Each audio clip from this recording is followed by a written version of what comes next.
রান্না বিরিয়ানি, মুরগির বিরিয়ানি,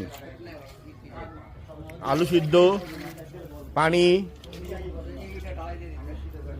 এর মধ্যে চাল দিয়ে দিব।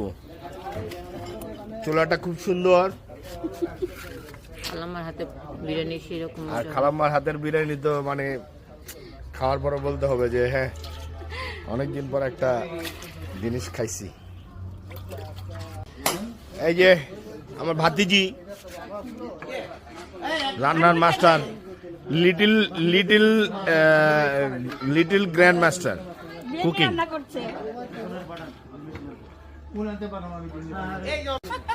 আরেকজন little champ, little master. Hello, আচ্ছা কেমন রান্না হবে?